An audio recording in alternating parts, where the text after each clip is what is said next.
신약성경 마가복음 10장입니다. 마가복음 10장 46절부터 52절입니다. 마가복음 10장 46절부터 52절입니다. 제가 여러분들을 위해 읽어드리겠습니다. 하나님의 말씀을 들으십시오. 그들이 여리고에 이르렀더니 예수께서 제자들과 허다한 무리와 함께 여리고에서 나가실 때에 디메오의 아들인 맹인 거지 바디메오가 길가에 앉았다가 나사렛 예수시란 말을 듣고 소리질러 이르되 다윗의 자손 예수여 나를 불쌍히 여기소서 하거늘 많은 사람이 꾸짖어 잠잠하라 하되 그가 더욱 크게 소리질러 이르되 다윗의 자손이여 나를 불쌍히 여기소서 하는지라.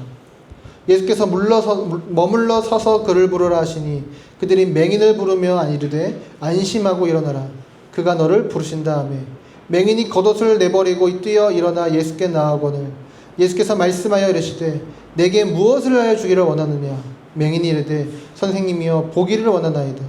예수께서 이르시되 가라 내 믿음이 너를 구원하였느니라 하시니 그가 곧 보게 되어 예수를 길에서 따르니라. 아멘. 원래 오늘부터 지난주에 예수님의 고별 설교를 한다고 했는데 저의 마음이 분주하고 두려움에 가득하여 너무 어려워서 이번 주에 할 수 없겠는데 마음에 한 주 더 마가복음을 살핍니다. 이제 제가 마가복음을 설교할 때 무조건 보는 그 주석이 하나 있는데 이제 박윤만 교수님이라는 분의 마가복음 주석이에요. 근데 여기에 부제가 있어요. 보이시나요? 길 위에 예수 그가 전한 복음. 안 보이는 길 위에 예수 그가 전한 복음이에요. 근데 이제 마가복음에서 길이 되게 중요한 주제이면서 핵심 단어예요. 이 길이 그리스어로 호도스라는 단어인데 이게 길, 도로, 여정, 삶의 방식이라는 의미를 가지고 있습니다. 근데 마가복음에 보면 예수님은 길 위에 계신 분으로 그려져요. 예수님은 한 곳에만 머무시지 않습니다. 계속 이동하세요. 갈릴리에서 시작해서 여러 마을과 들판, 바닷가, 집, 회당을 두루 다니십니다. 그리고 그 여정은 마지막 종착역인 예루살렘으로 향해요. 마가복음 1장 바로 시작하는 1절, 2절, 3절에서 세례 요한이 이렇게 외쳐요. 선지자 이사야의 글에 보라 내가 내 사자를 내 앞에 보내노니 그가 내 길을 준비하리라. 그러면서 이제 광야에 외치는 자의 소리가 있어. 세례 요한이 외치는 거죠. 너희는 주의 길을 준비하라 그가 오실 길을 곧게 하라 기록된 것 같이 이렇게 말씀합니다. 그럼 주의 길이 뭘까요? 그러니까 예수님이 오시는 길이죠. 예수님을 맞이하기 위해 사람들이 준비해야 되는 길이에요. 그러니까 우리는 마가복음을 읽을 때 마가복음을 보면서 계속 이런 질문을 하면서 읽어야 되는 거죠. 예수님은 어떤 길을 가시는가? 그리고 우리는 그 길을 따라 그 길을 어떻게 따라갈 것인가? 그러니까 이게 마가복음이 우리에게 어떻게 보면 하고 싶은 메시지인 거죠. 그렇다면 여러분 예수님이 가시는 그 길의 목적지는 무엇일까요? 십자가겠죠. 그리고 예수님을 따르는 사람들을 향해 마가복음 8장 34절은 이렇게 말씀합니다. 무리와 제자들을 불러 이르시되 누구든지 나를 따라오려거든 자기를 부인하고 자기 십자가를 지고 나를 따를 것이니라. 예수님이 가시는 길의 종착역이 어디? 십자가죠. 그리고 그분을 따르는 사람들은 자기를 부인하고 자기 십자가를 지고 그분을 따르는 거죠. 그리고 나서 이제 이어서 마가복음 9장 10장에서 예수님을 따르는 제자들이 어떠해야 되는지를 이제 말씀하시는 거예요. 오늘 본문이 포함된 이 마가복음 10장에 보면요. 예수님께서 이제 예루살렘을 향해 이제 가고 계세요. 그러던 가운데 어떻게 하면 영생을 얻을 수 있냐는 부자 청년 관리의 질문에 예수님은 가진 것을 다 버리고 예수님을 따르라고 말씀하십니다.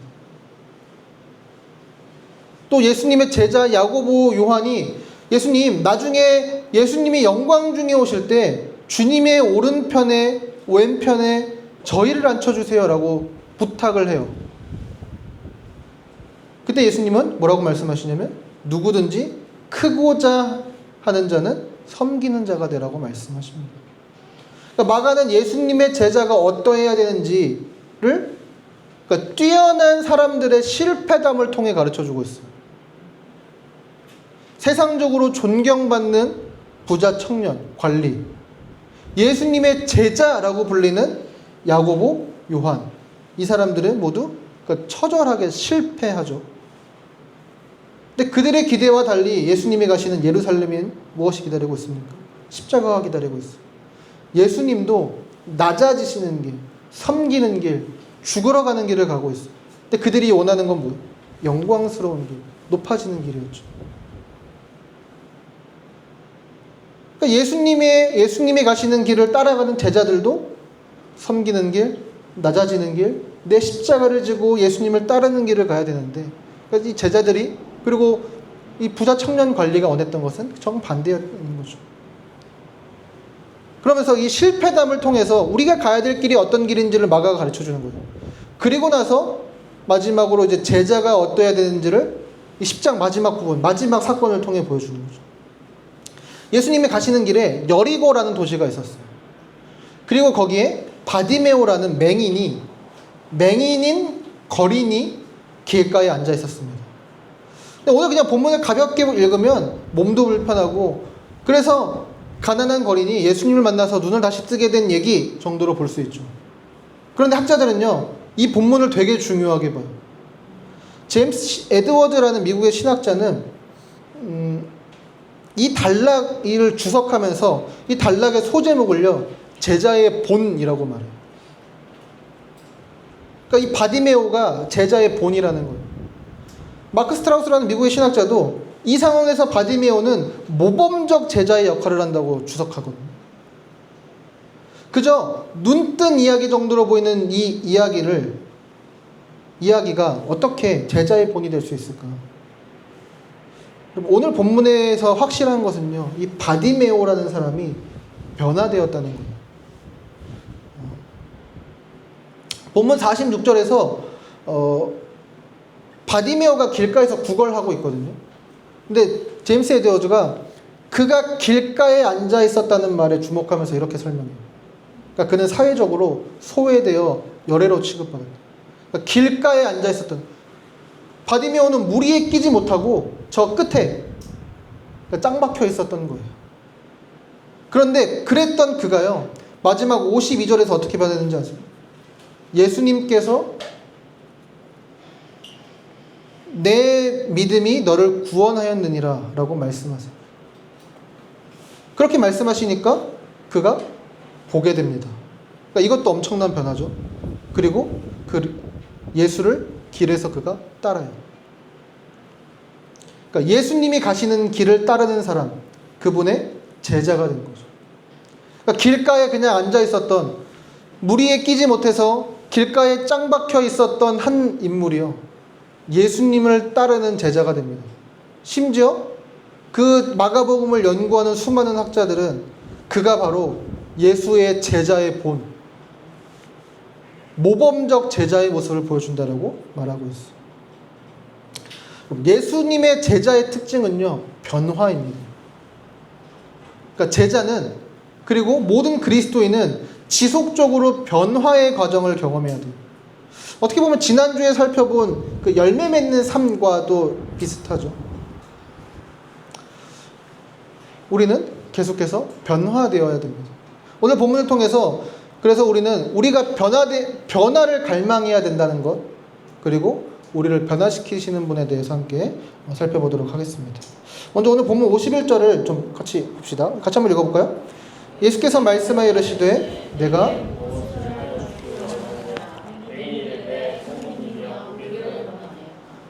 오늘 본문의 스토리를 보면 이래요. 그 길가에 짱 박혀 있던 바디메오라는 맹인이요, 예수님이 여리고를 지나가신다는 이야기를 듣고 이렇게 외쳐요. 다윗의 자손이여 나를 불쌍히 여기소서.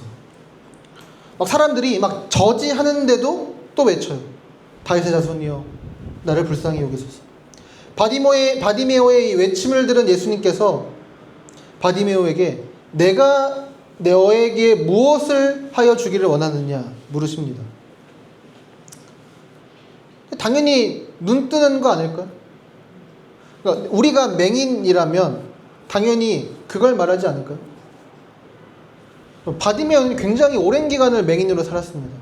그러니까 이 사람이 나면서부터 맹인이었을 수도 있고 아니면 어떤 후천적으로 됐을 수도 있는데, 그러니까 굉장히 긴 시간을 맹인으로 살았어요. 그렇다면 그에게 있어서 가장 큰 소원은 눈 뜨는 것이지 않았을까요? 근데 예수님께서는 바디메오가 눈 뜨기 말고 다른 것을 원할 수도 있다고 생각하신 것 같아요. 그래서 물어보시는 거죠. 네가 원하는 게 무엇이냐? 케네스 베일리라는 미국의 신학자가 있는데, 이분이 신약 성경을 연구하는 분인데, 이분의 이력이 되게 독특한 게요, 신약학자였으면서 이분이 중동의 선교사로 있었어요. 그래서 중동 지역의 역사, 문화 등을 이제 깊이 연구한 거죠. 그래서 케네스 베일리가 이렇게 설명합니다. 좀 긴데 그래도 읽어드릴게요. 이 사람은 맹인이요 거린이다. 그에게 필요한 것이 고침을 받아 이 지옥 같은 암흑에서 벗어나는 것임은 삼척동자도 알지 않는가. 근데 중동의 전통사회에서는 거린을 공동체의 한 부분이라 인식하며 공동체에 뭔가 기여한다고 이해한다. 그러니까 경건한 사람이라면 거린에게 베푸는 게 가장 마땅하다고 생각한다. 그러나 거린이 이런 자선을 받아들일 수 없는 형편이라면 이 특별한 의무를 어떻게 다할 수 있을까? 중동 전통 속의 거린은, 그러니까 저기요, 염치가 없습니다만 빵 좀 사 먹게 몇 푼만 적돈해 주실 수 있나요? 라고 말하지 않는다. 대신 공공장소에 앉아 지나가는 사람들에게 하나님께 연보하쇼 라고 배포 좋게 말한다. 실제로 그가 하는 말은 이런 말이다. 내가 먹고 사는 게 뭔 대수요. 그건 아무것도 아니요. 도리어 내가 여러분에게 하나님께 의무를 다해 금쪽 같은 기회를 베풀고 있어. 더욱이 이것은 공공장소요. 여기서 내게 적선하는 사람은 고귀하고 긍휼이 많고 경건한 사람이라 칭송을 들을 것이요. 보통 돈을 받은 거리는 금액이 얼마든 상관없다. 그러니까 보통 거리는 자리에서 일어나 큰 소리로 돈을 준 사람이 자신이 여태까지 만난 사람 가운데 가장 고귀하다고 외치면서 하나님이 그와 그의 가족과 친구와 동료와 그가 들어오고 나감과 그가 행하는 다른 많은 일들에 은혜와 복을 베푸시기를 기원한다. 그러니까 사람들 앞에서 이렇게 적선한 일을 칭송하니 분명 적은 돈이라도 거린에게 베풀 만한 가치가 있다. 그러나 이런 거린 노릇도 아무나 할 수가 없다. 거리는 뭔가 눈에 띄는 장애가 있어야 하기 때문이다. 다리나 팔이 하나뿐인 사람, 다시 말해 경미한 장애를 가진 사람은 길 모퉁이에서 구걸하여 겨우 연명해 갈지 모르지만 맹인은 거린 노릇하기에 최적의 조건을 갖추고 있었다. 그뿐 아니라 이 이야기의 거리는 배우지도 못하고 직업훈련을 받은 적도 없고 고용 기록도 없으며 시장에서 써먹을 수 있는 기술도 갖고 있지 않다. 이런 상황에서 그가 고침을 받는다면 오히려 혼자 힘으로 밥 먹고 살아가기가 아주 힘들 것이다.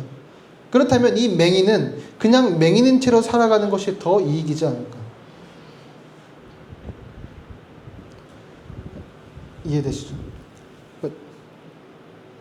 눈을 뜨는 게 바디메오에게 더 좋은 일이 아닐 수도 있었던 거죠. 이 당시 문화에서.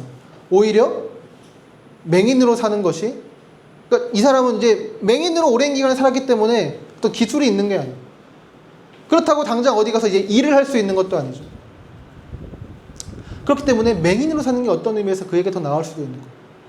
오늘 본문에 보면 바디메오가 겉옷을 입고 있다고 했잖아요.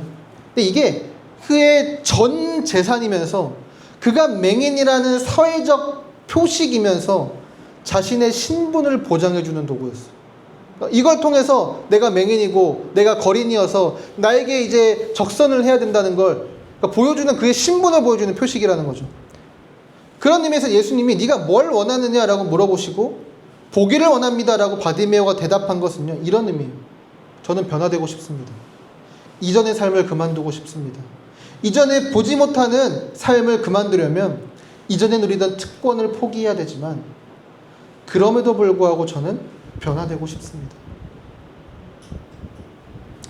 예수님을 따르는 그분의 제자가 된다는 것, 다시 말해서 그리스도인이 된다는 것은 그것으로 인해 얻는 기쁨과 유익도 있지만 또 거기에는 어려움과 고통과 상실도 있어요. 50절에서 맹인이 겉옷을 내버리고 뛰고 일어나 예수님께 왔다고 말합니다. 여러분, 겉옷은 바디메오에게 있어서 유일한 재산이었고 그가 가지고 있는 유일한 먹고 살 수단이었어요. 그런데 그가 그것을 포기하죠. 여기서 우리는 예수님의 진정한 제자가 된다는 것이 무엇인지를 우리가 생각해 볼 필요가 있어요. 예수님의 제자, 즉 그리스도인이 된다는 것은 한편으로는 하나님께서 우리를 사랑하신다는 것을 인식하는 거예요. 우리는 있는 그대로 하나님께서 조건 없이 우리를 사랑해 주신다는 기쁜 소식을 듣습니다. 그리고 그 사랑을 받고 함께 누릴 공동체를 얻어요. 우리는 하나님과 하나님이 우리에게 주신 이 공동체를 통해 이유 없이 사랑을 받고 이유 없이 섬김을 받으며 좋은 것들을, 기쁨을 누립니다. 그러니까 제자가 됨으로써 우리는 많은 것들을 얻고 누려요. 하지만 동시에 다른 한편으로 우리는 잃는 것도 있습니다. 우리는 변화되어야 돼요. 매주 우리가 설교를 듣고 성경 공부를 하면서 이야기하는 게 뭐예요? 우리가 변화되어야 한다는 거예요. 우리가 복음을 들으면서 위로도 얻고 기쁨을 얻기도 하지만 동시에 우리는 우리 안에 있는 죄의 문제들을 계속해서 맞닥뜨리게 됩니다. 우리의 이기심과 자기중심성, 또 이를 바라보는 우리의 태도, 다른 사람을 대하는 우리의 마음, 우리 복음 중심 삼할 때 계속 그런 주제들을 다뤘잖아요. 다른 사람을 용서하는 거, 우리의 우상을 포기하는 거, 갈등의 문제를 해결하는 거 같은 것들. 차라리 이런 것에 대해 듣기 전에는 어땠어요? 그냥 내 마음 가는 대로 행동했으면 됐어요. 근데 이런 이야기를 들으면서 우리는 계속해서 우리가 변화되어야 한다는 도전을 받게 됩니다. 그러니까 마음속에 갈등이 생기죠. 그러니까 몰랐으면 그냥 넘어가는데, 그러니까 이러면 안 된다는 것을 알게 돼서 더 힘들어요. 이런 문제까지 내가 그리스도인다운 생각과 행동과 말을 해야 된다는 것에 또 부담도 됩니다. 우리 서창희 목사님의 하나님의 성격 수업 책 읽으면서도 그런 얘기들을 계속 했잖아요. 우리가 다 각자가 하나님께 받은 기질들이 있어요. 누구는 E이기도 하고, 누구는 I이기도 하고, 누구는 T이기도 하고, 누구는 F이기도 해요. 근데 이것 자체가 문제는 없죠. 근데 그 책에서 우리가 항상 두 가지를 다뤘어요. 하나는 하나님이 내 성향에 주신 선물은 무엇인가. 그리고 또 다른 하나는 거기서 우리가 거듭나야 될 부분은 무엇인가죠. 그러니까 이것도 변화를 요구하는 거죠. 그러니까 이전까지는요, 그냥 나는 이런 사람이야. 그러니까 내가 이러는 건 어쩔 수 없어. 당연해. 그러니까 네가 나를 있는 그대로 받아주지 못하는 게 문제야. 라고 말하면 끝났어요.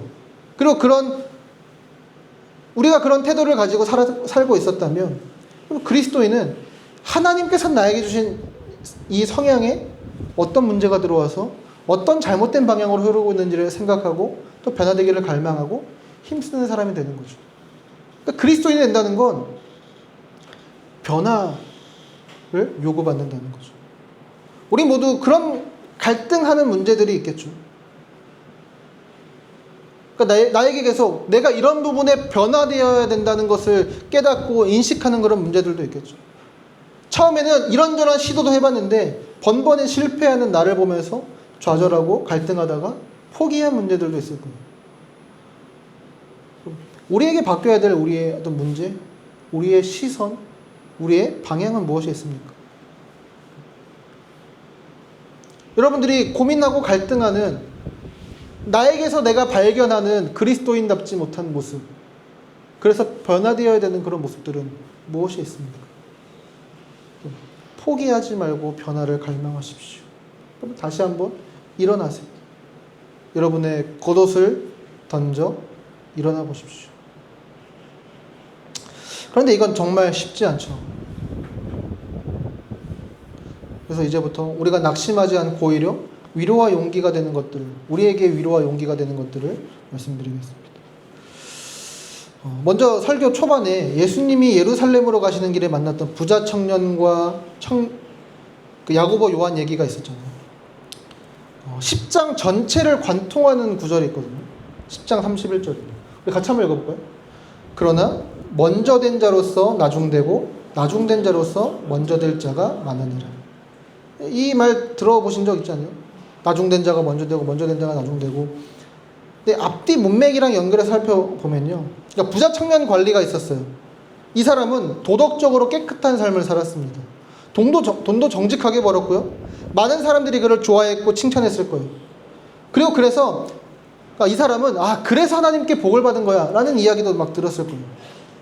그리고 이 사람은 율법을 지키는 일에도 관심이 많았습니다. 그래서 예수님께 제가 어떻게 해야 영생을 얻을 수 있습니까? 라고 묻는 거죠. 사람들이 보기에 이 사람은요, 누가 봐도 천국에 갈 만한 사람이었어요. 누가 봐도 하나님께 복 받을 만한 사람이었어요. 그런데 예수님은 이렇게 말씀하십니다. 예수께서 그를 보시고 사랑하사 이르시되 내게 아직도 한 가지 부족한 것이 있으니 가서 내게 있는 것을 다 팔아 가난한 자들에게 주라. 그리하면 하늘에서 보화가 내게 있으리라. 그리고 와서 나를 따르라 하시니. 이런 뜻이에요. 그러니까 재산을 다 버려라. 너의 1순위, 그러니까 너의 정체성을 나로 바꿔라. 하나님이 너의 정체성 1순위여야 한다. 그리고 그걸 스스로 할 수 없다면 하나님께 어린아이처럼 구해라. 이런 뜻이에요. 그러자 이 부자 청년 관리가요, 슬퍼하면서 그 자리를 떠납니다. 그러니까 이런 경우가 먼저 된 자가 나중됐다고 할 수 있는 경우겠죠. 그리고 야고보와 요한 얘기도 있었죠. 3년 동안 예수님과 동고동락한 제자라는 사람들이 이런 생각을 하고 있어요. 내가 쟤네들보다 좀 더 나으니까 예수님께 말만 잘하면 내가 나중에 예수님의 오른팔 왼팔이 될 수 있을 거야. 나한테 그런 자격이 있다고 생각한 거죠. 이때 예수님이 뭐라고 말씀하시냐? 너희 중에는 그렇지 않을지니 너희 중에 누구든지 크고자 하는 자는 너희를 섬기는 자가 되고 너희 중에 누구든지 으뜸이 되고자 하는 자는 모든 사람의 종이 되어야 하리라. 어떤 의미에서 부자 청년 관리와 이 두 제자들 모두 먼저 된 자들이에요.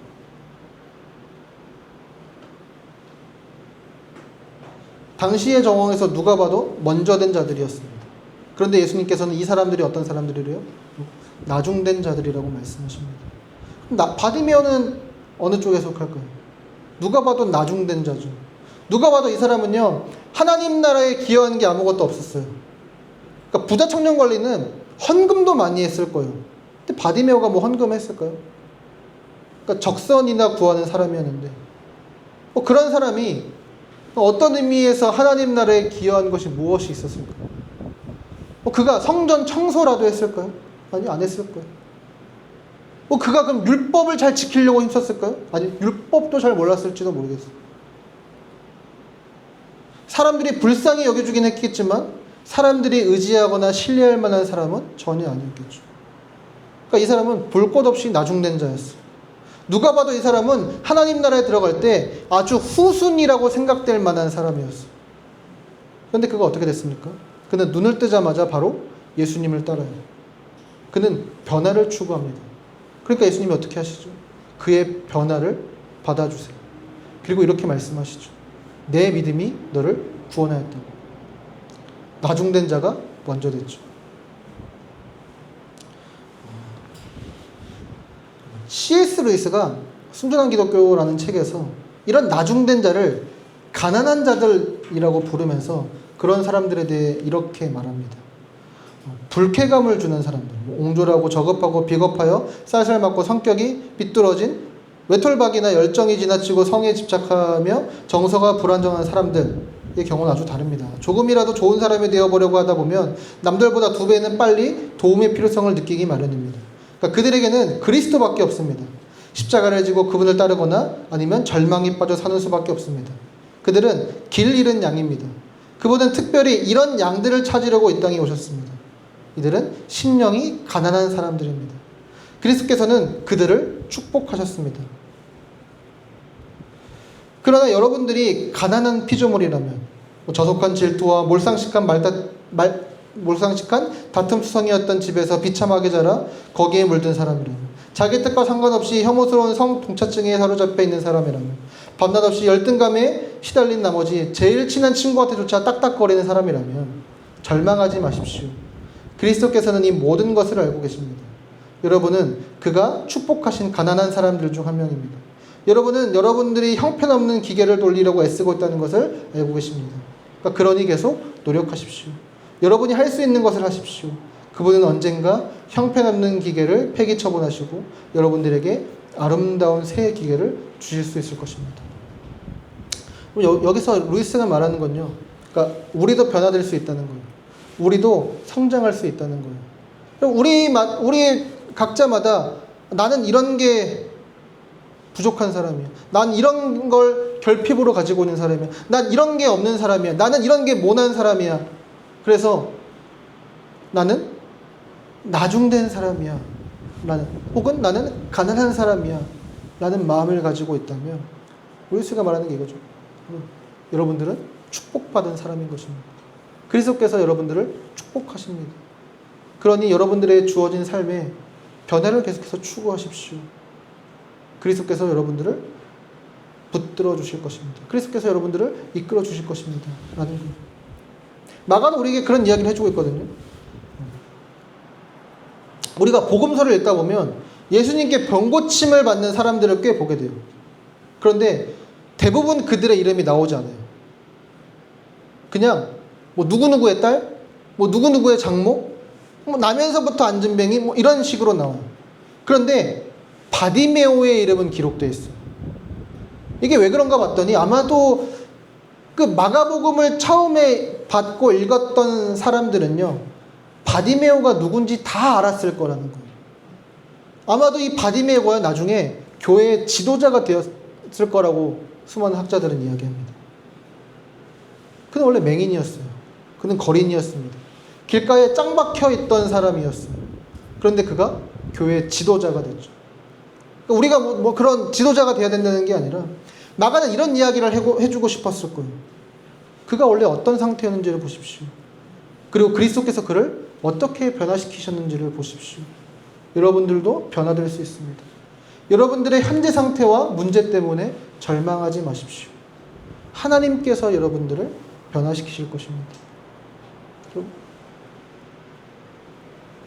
먼저 된 자가 나중되고 나중된 자가 먼저 된다는 이 사실을 여러분 기억합시다.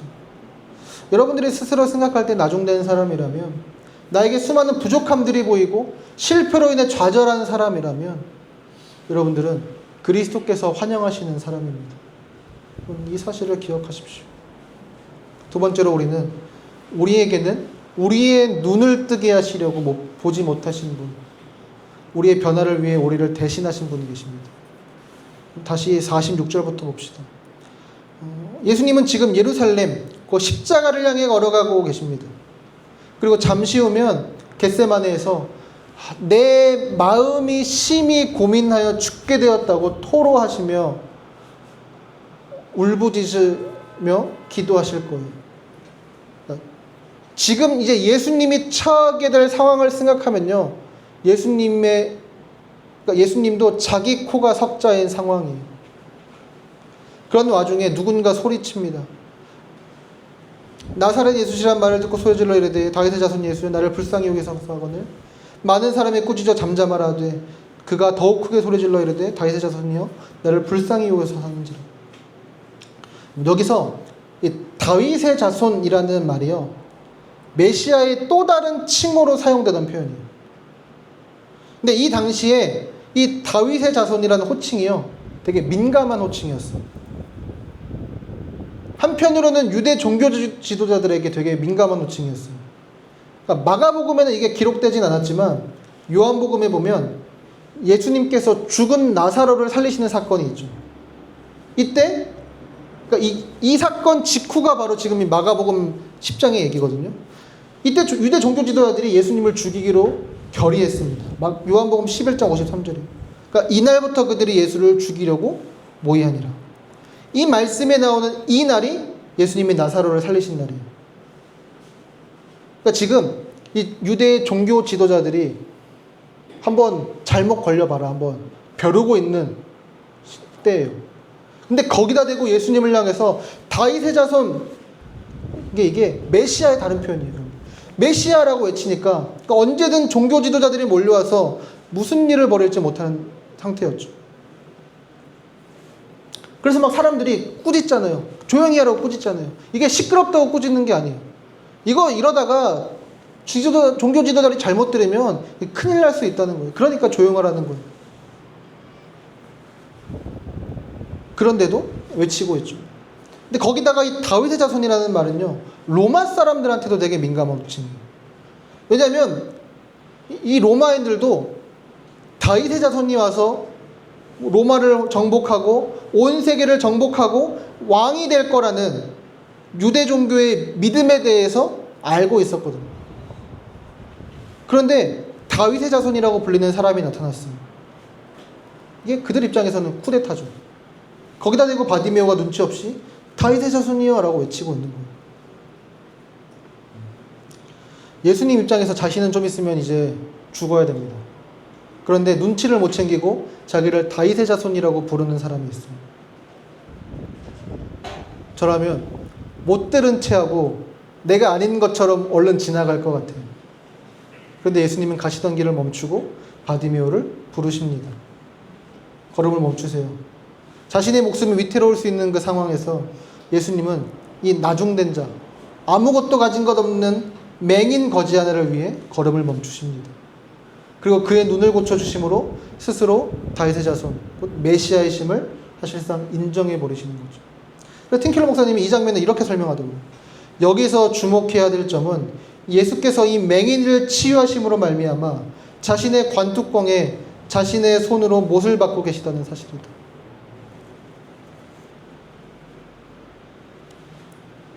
스스로 자기 무덤을 파고 있다는 거죠. 스스로 자신의 죽음을 재촉하고 있다는 거예요. 여러분, 예수님은 잠시 후에 어둠에 들어가셔야 합니다. 예수님은 원래 여러분 하나님의 보좌 우편에서 아버지의 영광을 눈으로 보시던 분이었어요. 그런데 그분이 이 땅에 오셔서 보신 것이 무엇입니까? 자기 멋대로 살아가는 영적으로 눈이 먼 우리였죠. 그리고 그분은 결국 십자가 위에서 말 그대로 어둠 속으로 들어가십니다. 마가복음 15장 33절은 예수님이 십자가를 지었을 때 온 땅에 어둠이 임했다고 말해요. 이게 단순히 태양이 빛을 잃은 어둠 정도가 아니었습니다. 단순히 해가 가려진 어둠이 아니었어요. 그 순간 예수님은 더 이상 아버지의 얼굴을 보지 못하셨습니다. 나사렛 예수여, 나를 불쌍히 여기소서라고 부르짖은 바디메오를 불쌍히 여겨서 눈을 열어주셨던 그분이 이제는 나의 하나님, 나의 하나님, 어찌하여 나를 버리셨나이까, 이렇게 부르짖어도 아무 응답을 받지 못하는 깊은 어둠 속으로 들어가신 것입니다. 왜 그러셨을까요? 바디메오가, 그리고 저와 여러분이 진짜 눈을 뜨게 하시기 위해서였습니다. 우리의 눈을 뜨게 하시려고, 우리가 보게 하시려고 그분이 스스로 보지 못하는 어둠 속으로 들어가신 것입니다. 우리가 빛을 얻도록 그분이 어두워 주셨습니다. 그럼 두 가지만 적용하고 마칩시다. 우리는 어떻게 이 변화를 우리의 것으로 누릴 수 있습니까? 먼저 부르짖으십시오.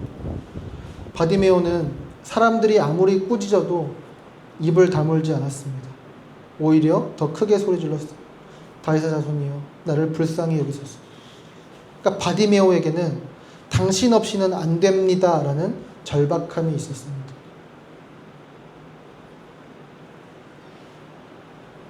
그러니까 바디메오는 이런 사람 같은 거죠. 나는 용서를 못하겠습니다. 나에게 해를 끼친 놈이 있으면 나는 참을 수가 없어요. 그리고 용서하라 그러면 너무 짜증나요. 그런데 용서하지 못하고 사랑하지 못하는 나 자신에 대해서도 짜증이 납니다. 그래서 이제 나는 그 겉옷을 버립니다. 겉옷을 버리고 당신께 나아간다고 해서 내가 뭔가를 할 수 있다는 건 절대 아닙니다. 저는 여전히 그 사람을 미워할 것 같아요. 그런데 이런 나도 구원받을 수 있겠습니까? 여러분들도 이렇게 구하십시오. 맹인처럼, 또 용서하고 싶은데 못하는 사람처럼 여러분들의 문제를 가지고, 여러분들의 그 갈등을 가지고 그분께 나아가십시오. 하나님은 이런 방식의 기도를 제일 좋아하십니다. 이렇게 솔직하고 이렇게 정직하며, 그러면서 이렇게 당신 없이는 아무것도 할 수 없습니다 라고 말하는 그 기도를 가장 좋아하십니다. 그렇게 여러분 부르짖으십시오. 그리고 또 하나는 바라보는 거예요. 우리는 우리가 계속 바라보는 것을 닮아가요. 계속 보고 또 보다 보면 어느새 우리는 그것을 닮습니다. 우리가 어떤 이렇게 목사님들의 설교를 보잖아요. 그러면 어떻게 설교하냐면 자기가 가장 좋아하는 목사님의 스타일을 따라가요. 우리 뭐 지난주에 동훈 목사님 그 총장님 따라한다는 그런 얘기를 했어요. 저도 제가 제일 많이 듣는 설교 중에 하나가 이정규 목사님 설교거든요. 그러면 그분이 하는 약간 그 이상한 제스처 같은 거, 그분의 이상한 말투 있어요. 그 특이한 말투가 있어요. 근데 괜히 그런 게 멋있어 보이고 막 따라하게 돼요. 꼭 그런 거 아니더라도 내가 좋아하는 연예인이나 내가 어떤 존경하는 사람이 있으면 계속 그 사람을 관찰하고 보고 보다 보면 어때요? 그 사람을 닮아갑니다. 따라하죠. 여러분 성경도 그렇게 말해요. 고린도후서 3장 18절입니다. 우리가 다 수건을 벗은 얼굴로 거울을 보는 것 같이 주의 영광을 보며 그와 같은 형상으로 변화하여 영광에서 영광에 이르느니 곧 주의 영으로 말미암음이니라. 우리가 예수 그리스도를 바라볼 때 성령님이 우리를 그분의 형상으로 변화시키십니다. 우리가 계속해서 그분을 바라볼 때 성령님께서 우리를 그분을 닮은 모습으로 변화시켜 가십니다. 이번 한 주 우리를 위해 스스로 어두워지십니다. 우리를 눈뜨게 하시려고 자신의 관뚜껑에 스스로 못을 박으신 그분을 계속해서 바라보십시오. 아침에 눈을 뜰 때, 하루를 시작할 때, 저녁에 하루를 마무리할 때 말씀을 통해서 그분이 우리 위해 하신 일들을 계속해서 읽고 묵상해보세요. 계속해서 그분을 바라보세요. 성경에 보면 정말 많은 부분이 우리를 어둠에서 빛으로 바꾼다고 이야기합니다. 요한복음 12장 46절 같이 한번 읽어볼까요? 나는 빛으로 세상에 왔나니 무릇 나를 믿는 자로 어둠에 거하지 않게 하니. 예수님께서 나는 빛이다. 내가 어둠에 있는 자들을, 나를 믿는 자들을 어둠에서 건져낸다고 말씀하시죠. 사도행전 26장도 이렇게 말씀합니다. 같이 한번 읽어봅시다. 그 눈을 뜨게 하여 어둠에서 빛으로 사탄의 권세에서 하나님께로 돌아오게 하고 죄사함과 나를 믿어 거룩하게 된 무리 가운데서 기업을 얻게 하리라 하더이다. 이것도 예수님이 하신 말씀입니다. 그 눈을 뜨게 하여 어둠에서 빛으로 사탄의 권세에서 하나님께로 돌아오게 된 자가 누구인가요? 제자들이죠. 길가에 앉은 자였던 바디메오가 길에서 예수님을 따르는 제자가 됐습니다. 우리에게도 이 변화가 있기를 소망합시다. 하나님은 우리를 기꺼이 받으십니다. 그분은 우리가 변화되지 않아도 우리를 사랑하세요. 우리가 변화를 추구하고 변화를 꿈꾸는 건 그분께 받아들여지거나 그분께 사랑받기 위함이 아니죠. 그분은 우리가 변화되지 않아도 여전히 우리가 우리의 잘못들을 반복하며 심지어 그거 이제 변화되려는 그 마음마저 포기한다 할지라도 그분은 우리를 사랑하십니다. 그런데 그분은 우리를 변화되지 않은 채 내버려 두지 않으실 거예요. 그분은요, 우리를 만드실 때 우리가 나 스스로를 생각했던 것보다 훨씬 더 존귀하고 훨씬 더 아름답고 훨씬 더 영광스러운 존재로 지으셨기 때문이에요. 하나님 우리가 거기에 이를 때까지 우리를 변화시켜 가실 것입니다.